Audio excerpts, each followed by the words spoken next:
Emma often breaks up with me, taking advantage of my affection for her.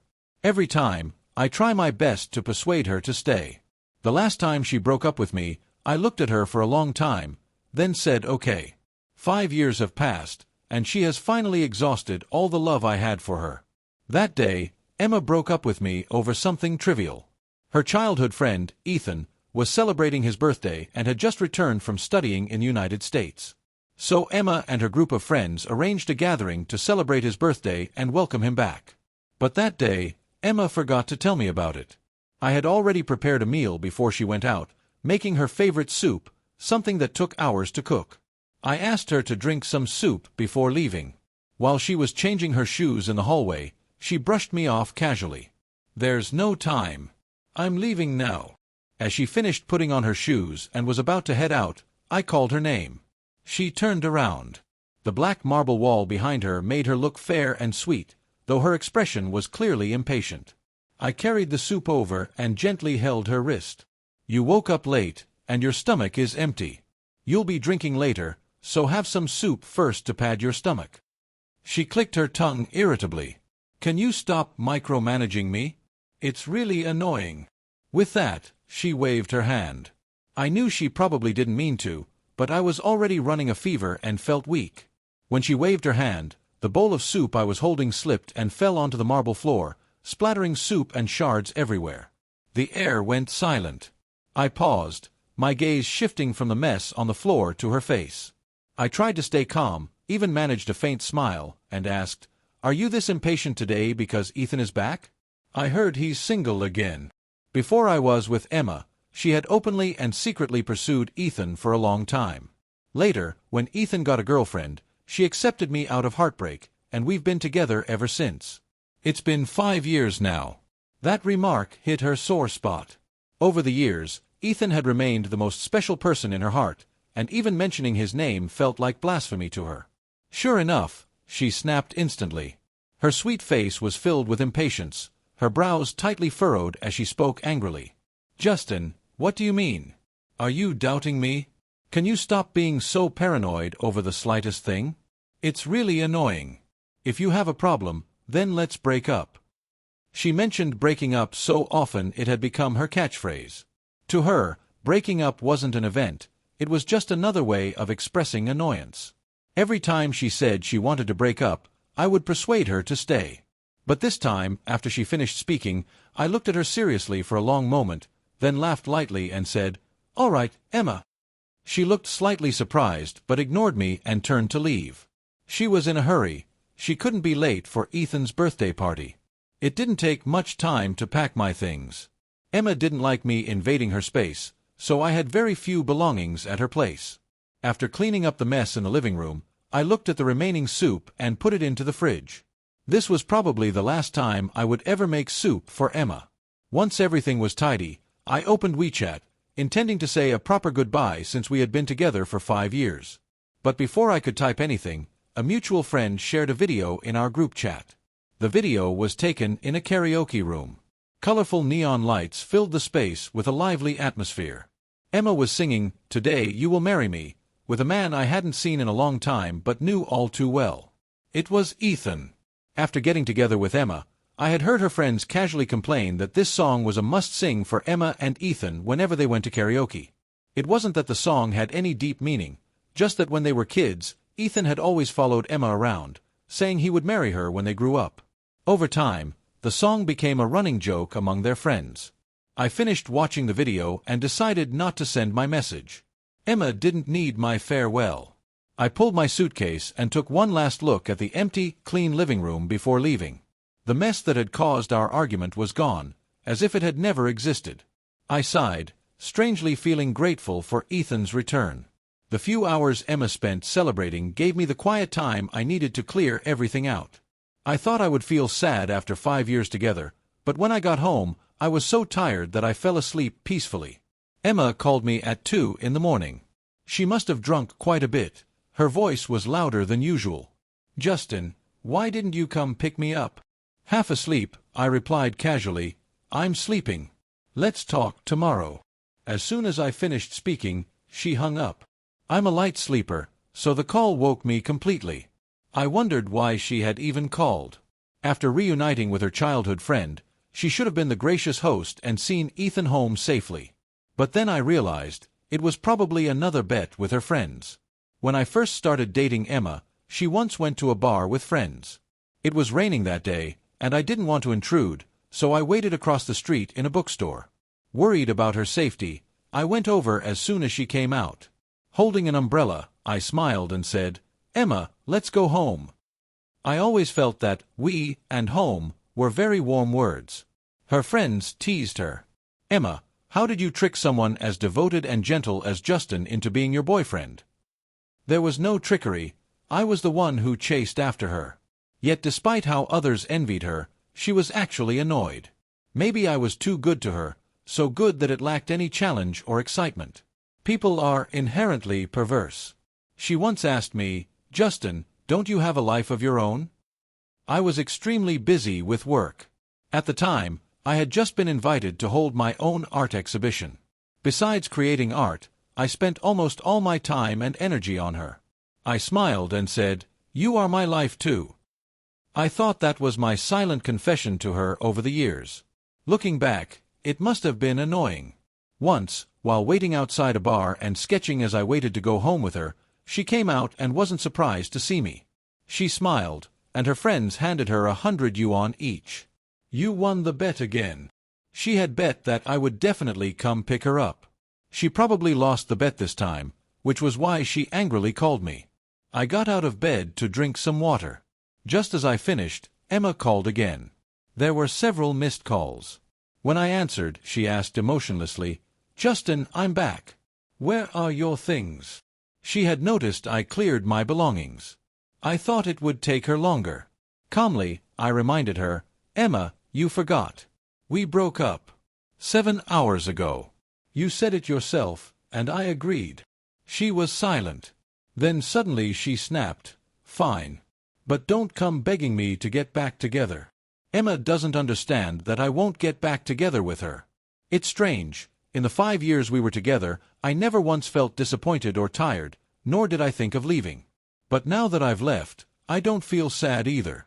My brother once said my love for Emma was like money in her bank account. Sitting on the sofa with his legs crossed, eating chips like a sage, he said, she kept overdrawing it without depositing anything. Now the account is in deficit. It was an interesting metaphor. My love for Emma really was in deficit. When he asked what I would do next, I shrugged. Work. I had already arranged the venue and funding for my personal themed art exhibition. I would spend about a year traveling to different countries, painting the most beautiful scenery. The first stop was the Wine River in Spain, a river colored like red wine due to minerals in the soil. I wanted to see if I could use the river water as paint. Just thinking about it excited me. Before I left, my brother said, "Seeing you like this, I'm relieved. I was worried you'd be sad seeing Emma's moments." I had seen them. Emma rarely posted on Moments, but these past few days, it was as lively as the new year. Photos of her and Ethan visiting scenic spots, trying food together. I understood her joy, but the frequency made me wonder if she was trying to make me jealous. I dismissed the thought and smiled as I scrolled. My brother admired me. "As expected of you. You take devotion and ruthlessness to the extreme." Devotion is my respect for love. Ruthlessness is my respect for myself. In the taxi, I saw another of Emma's moments. She had taken Ethan to the zoo and posted a selfie with an alpaca. I exited Moments and decided to change my profile picture. My profile picture was taken by Emma. On our 1-year anniversary trip, while I was eating the ice cream she had grown tired of, I accidentally walked into her scenic shot. Emma frowned at the photo, intending to delete it. But I liked it, so I kept it as my profile picture for 5 years. Later, I changed it to a photo of my newly adopted cat. I received Emma's message before boarding the plane. It was 14 days after our breakup. She sent a question mark, followed by, "You changed your profile picture." A very brief statement. Even though I couldn't see her expression, I could imagine her frowning at her phone, looking displeased. I thought about it for a moment, then turned off my phone without replying and boarded the plane to Spain. I spent a wonderful month by the Wine River in Spain. I completely shut off my phone, stayed away from social media and other distractions, and focused entirely on my creations. During that time, I met an interesting person named Ava. When we first met, I was wading in the river, collecting mud for my paintings. Suddenly, she grabbed me from behind and wrapped her arms around my waist. I thought I was being attacked. In a brief moment of panic, I instinctively smeared the mud in my hands all over her face. Her face was instantly covered in red mud, her eyes couldn't open, but she still held onto me tightly and said in English, "It will all be over soon. You have a long lifetime." She thought I was trying to kill myself in the river. I stopped struggling, my nerves relaxed, and I actually found it funny. I patted her hands resting on my waist and told her I was just collecting mud. That was how we met, as complete strangers. Because I had smeared so much mud on her face, she couldn't see it all, so I guided her to the nearest clean water source so she could wash up. Once her face was clean, she looked bright and cheerful, and I discovered she was from the same country as me. Meeting a fellow traveler in a foreign land is always a pleasant surprise. After everything was cleared up, I felt a little guilty and apologized. She was very relaxed about it and didn't get angry at all. Her smile was bright and carefree, like sunshine. She even gave me a thumbs up, praising my alertness and quick reaction. She told me she had been on her way to a beach vacation in southern Spain. While passing through Huelva province on the A461 road, she saw me standing in the river and thought I was trying to kill myself, so she rushed over to save me, nearly going blind in the process. After hearing about my creative concept, she became very interested. She was a curious person, so she decided to change her plans and stay to see whether I could really create paint using the water and mud from the Wine River to capture its beauty. I readily agreed. She was very decent and respectful, always maintaining a comfortable social distance, which made interacting with her easy. For example, she never disturbed me when I was deeply focused on my work. Sometimes, when I worked day and night without rest, she would ask the waiter to bring food to my door, knock lightly 3 times, and leave without further interruption. When I finally came out of my room, more than half a month had passed. The innkeeper's son was flirting with Ava, and it seemed like all the locals liked her. She politely declined, then glanced at me, looked me over, and smiled faintly as she said, "When your artwork is exhibited, no one will believe what the artist went through to create it." I laughed. I was covered in paint and mud, looking as though I'd just been dug out of the ground. But I had just completed the piece I was most proud of, so I didn't mind her teasing. I looked up at her, smiling with excitement, and said, "Weren't you curious? The time has come to satisfy your curiosity." She looked at me, slightly stunned for some reason, and then I took her to my studio. A 2-meter-long painting perfectly recreated the scenery along the Wine River. As she stepped inside, her eyes filled with amazement and surprise, which pleased me greatly. She admired it for a long while, then turned to me and said seriously, "It is my honor to be the first person to see this painting." After that, I treated her to a meal to thank her for her thoughtful care over the past days. 3 days later, we parted ways. We were both spontaneous people and didn't even exchange contact information. To us, the other was simply someone who had added a bit of color to this journey. She continued her travels after satisfying her curiosity, while I stayed a few more days before heading home. Unexpectedly, we met again on the flight back, in first class. When I saw her, I thought I had mistaken someone else for her, because she had said she would stay for another half-month.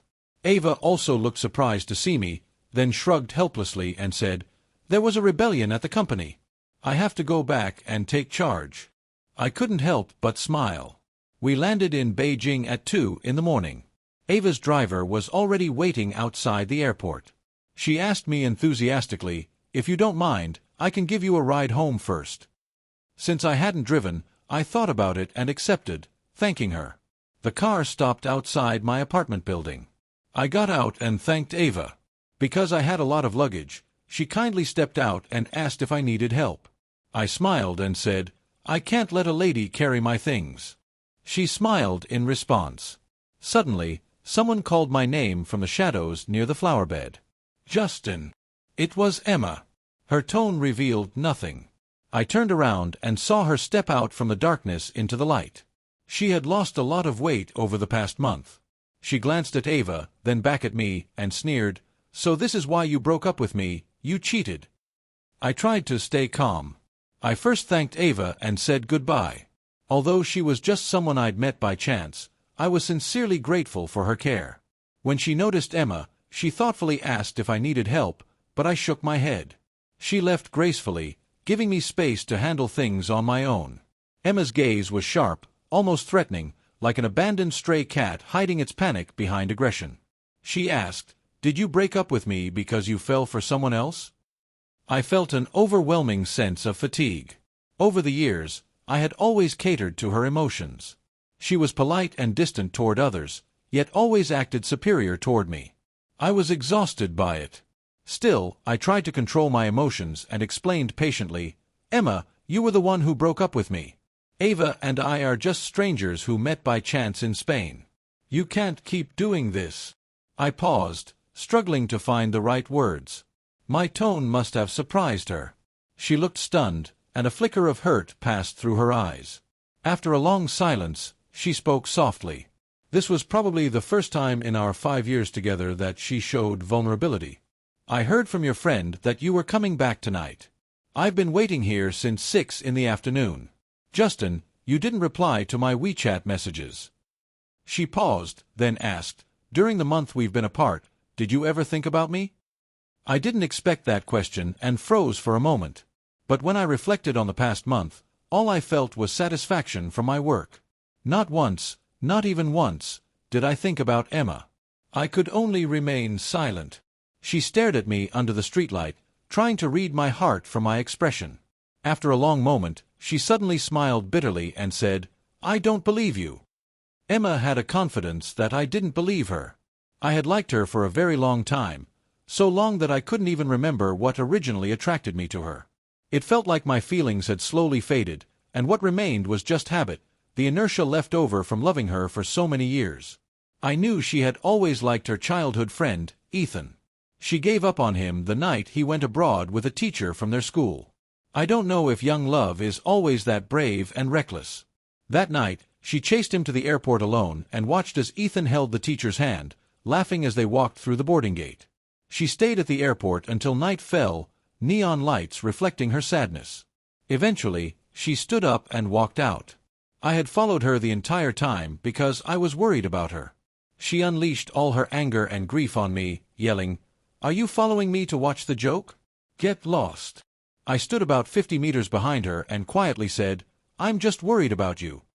That night, she walked more than 10 kilometers back to her dormitory from the airport, a journey that took the entire night. It was probably the most miserable night of her life, and I followed her silently the whole way. When morning came and she reached the dorm, she suddenly turned around and asked, "Do you really like me? Then let's be together." I was stunned for a moment, then I laughed. We've been together since that day, for 5 years. My friends used to call me a simp, but I'm just someone who follows his heart. Life is short, and I want to do what I want. When Emma asked me to be with her, I asked myself 4 questions in those brief seconds of hesitation. Do you know Emma likes someone else? Yes. Do you know Emma doesn't like you? Yes. Will you regret it if you reject Emma? Yes. Do you want to be with her? Yes. The answers were simple.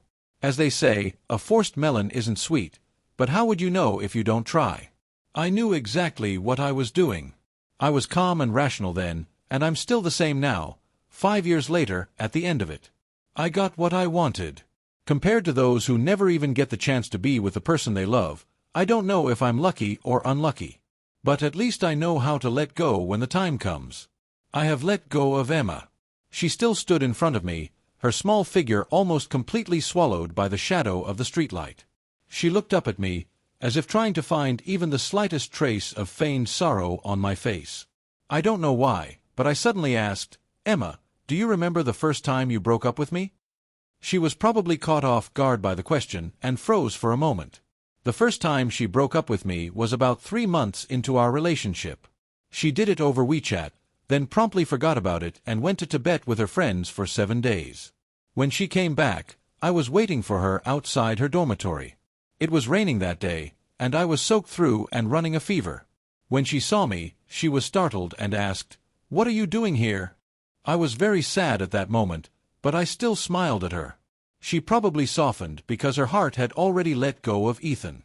It didn't really matter who she was with anymore, so we got back together.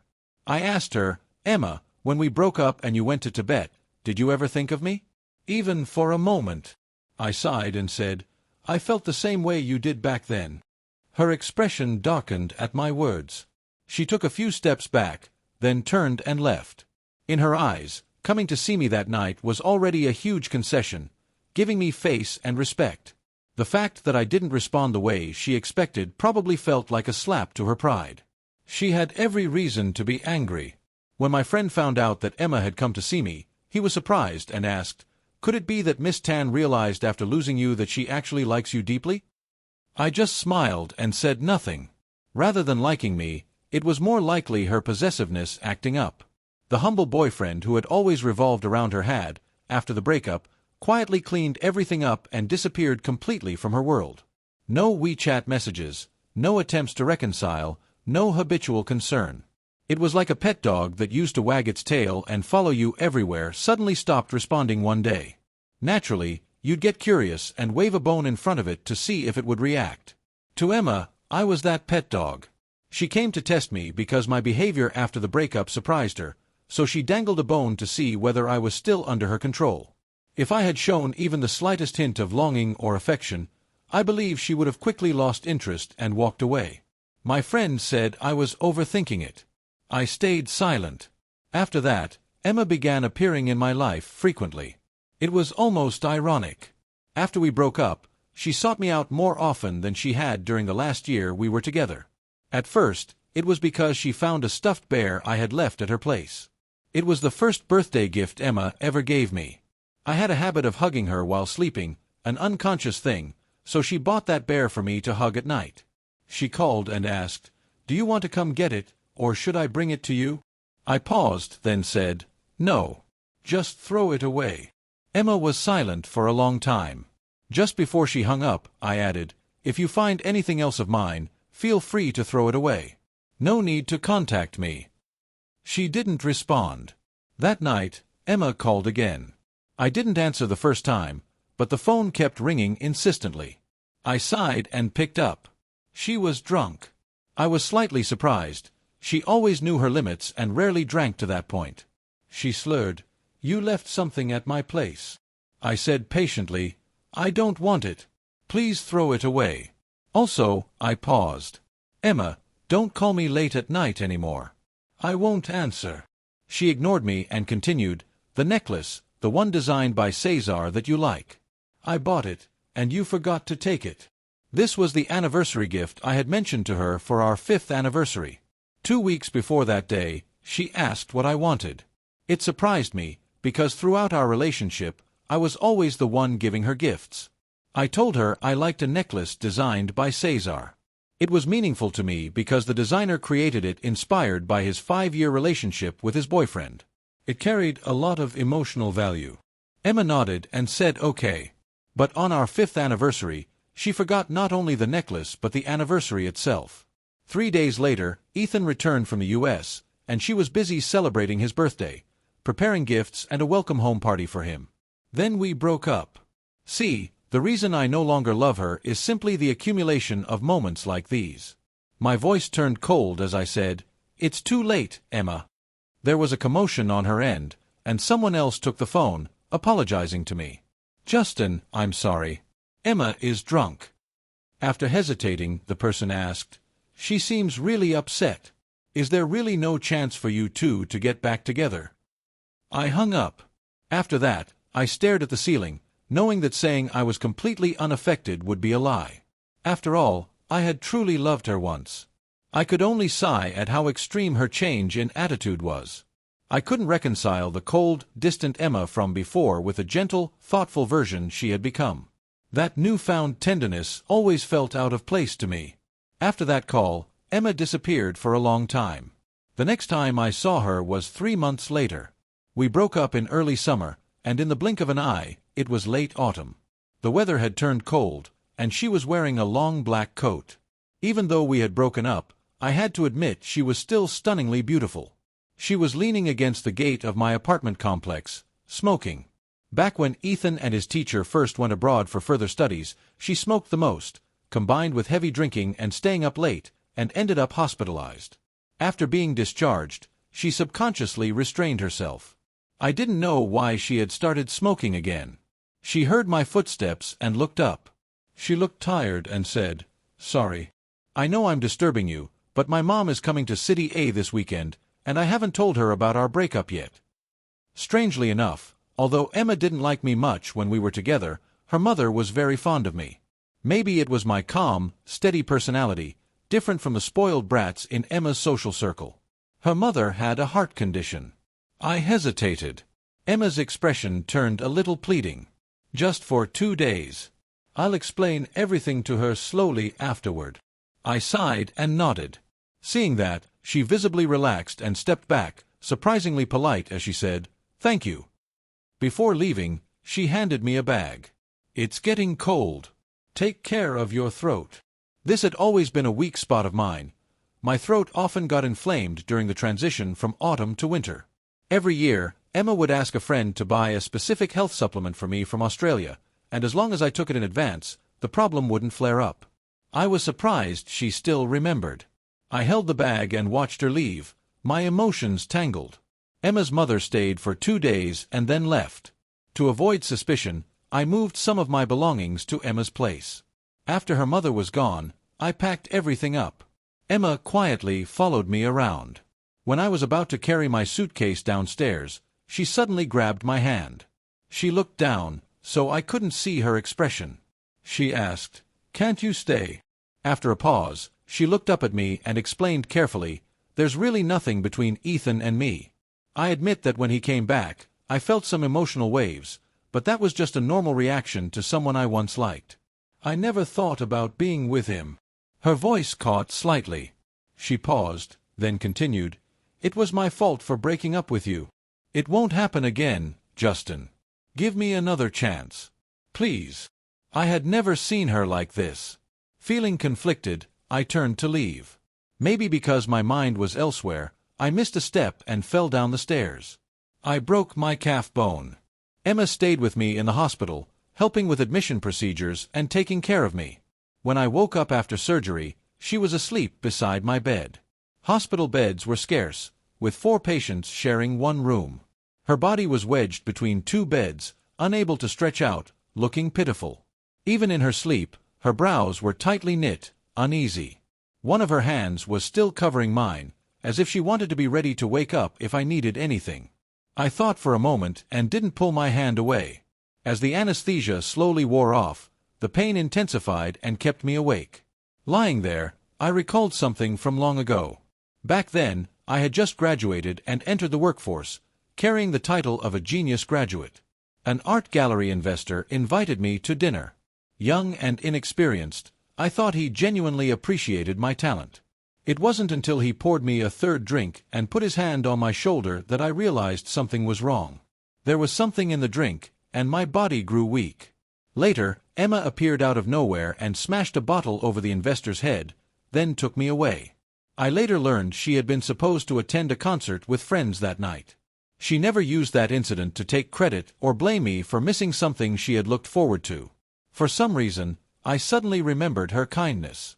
In the barren soil of our love, there really had been beautiful moments like this. To be honest, I was shaken. Emma stayed with me in the hospital until I was discharged. I told her she didn't need to, that my friend would come instead.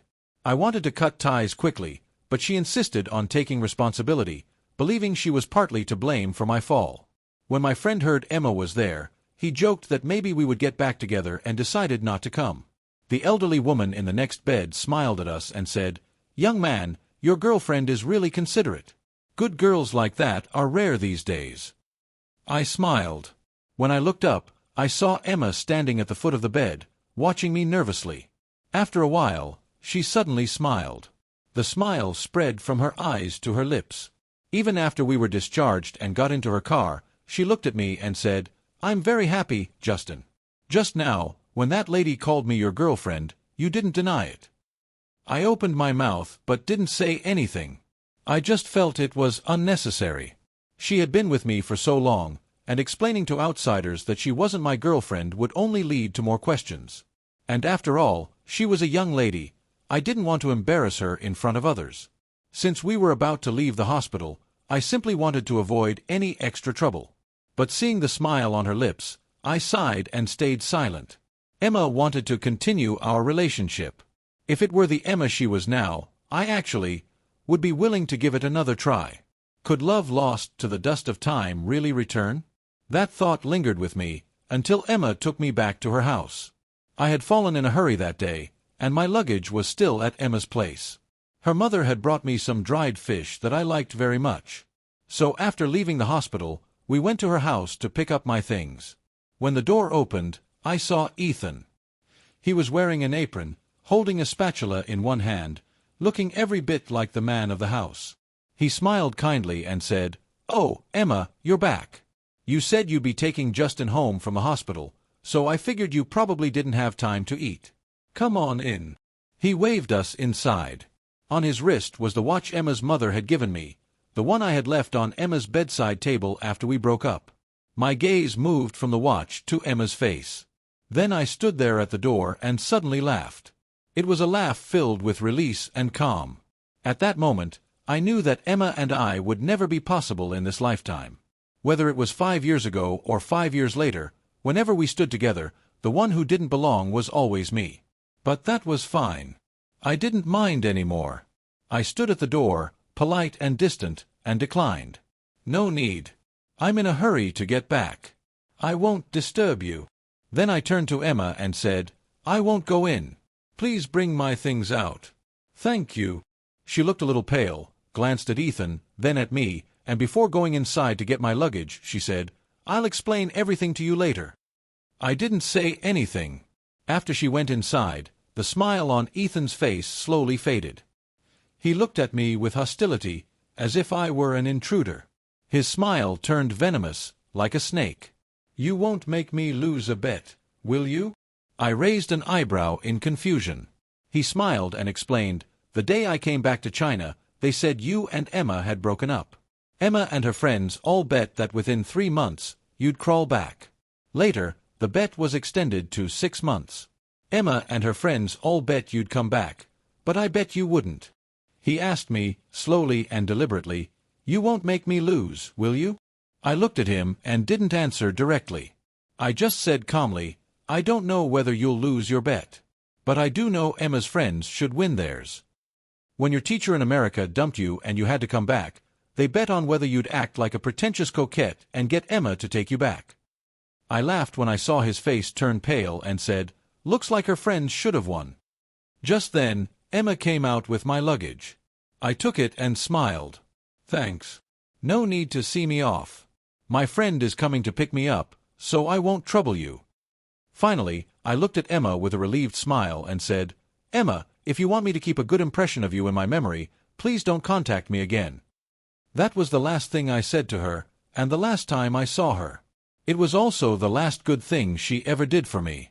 2 years later, I saw Ava at an art exhibition. She was standing in front of my painting of the Wine River. I walked over and stood beside her, looking at it together. After 2 years without seeing each other, we didn't bother with polite small talk. It felt like we were old friends. She turned her head and smiled at me. "I saw the news about your exhibition and decided to come. Just as impressive as I imagined." She paused, then asked with a smile, "After the exhibition, can I invite the artist to dinner?" I smiled back and said, "Of course." Time flies. The seasons change. The sun sets, and the moon rises. Spring turns into summer, then autumn, then winter. Life is long, with many landscapes waiting to be seen. You have to experience them yourself to truly understand. As for what the future holds, you'll only know by living it.